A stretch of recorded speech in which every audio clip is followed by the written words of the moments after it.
కర్నూలులో మాజీ మంత్రి రోజాపై దళిత సంఘాల నేతలు పోలీసులకు ఫిర్యాదు చేశారు.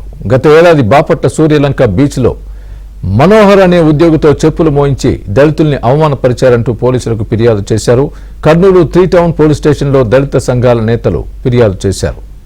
దళితుల్ని అవమానపరిచిన మాజీ మంత్రి రోజాపై కఠిన చర్యలు తీసుకోవాలని దళిత సంఘాల నేతలు డిమాండ్ చేస్తున్నారు.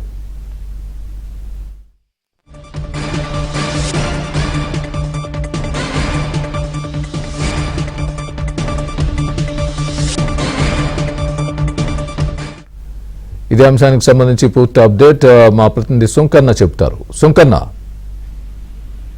స్వామి, వైసీపీ మాజీ మంత్రి ఆర్కే రోజా పైన కర్నూలు 3 టౌన్ పోలీస్ స్టేషన్ లో దళిత సంఘాల నాయకులు ఫిర్యాదు చేశారు. గతేడాది మంత్రి హోదాలో ఆర్కే రోజా తన సిబ్బందితో ప్రభుత్వ ఉద్యోగులతో కలిసి బీచ్కి వెళ్లారు. బీచ్కి వెళ్ళినప్పుడు మనోహర్ అనేటువంటి ఒక ప్రభుత్వ ఉద్యోగి ఆమె దగ్గర పనిచేస్తూ ఉన్నారు. అయితే ఆమె వెళ్ళినప్పుడు మనోహర్ అనే ఉద్యోగి కూడా ఆమెతో పాటు వెళ్ళడం జరిగింది. అయితే దళితుడు అనేటువంటి మనోహర్ ను చెప్పులు తీసుకొని రా అని చెప్పి ఆమె కూడా దళితుల ఆత్మగౌరవాన్ని కించపరిచేలాగా ప్రవర్తించింది. అప్పట్లో దళిత సంఘాలు కూడా మంత్రి రోజా పైన కూడా తీవ్రంగా ఖండించారు. అయినప్పటికీ కూడా ప్రభుత్వం ఎలాంటి చర్యలు చేపట్టలేదు.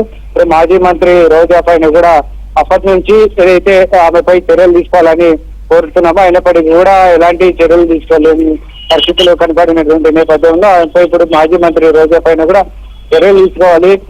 దళితుల ఆత్మగౌరవాన్ని దెబ్బతీసేలా ప్రవర్తించింది కాబట్టి దళితులందరూ వెంటనే ఆమెకు క్షమాపణ చెప్పాలి. ఎందుకంటే దళిత ఉద్యోగిని కూడా ఈ విధంగా చెప్పులు తీసుకొని రా అని చెప్పడం కూడా కరెక్ట్ కాదు.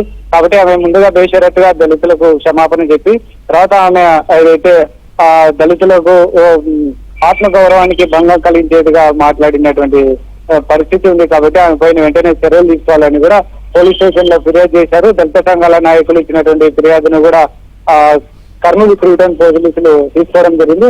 విచారణ జరిపి చట్టపరంగా చర్యలు తీసుకుంటామని పోలీసులు చెప్తున్నారు. Swamy, right Sunkan, thanks for the update.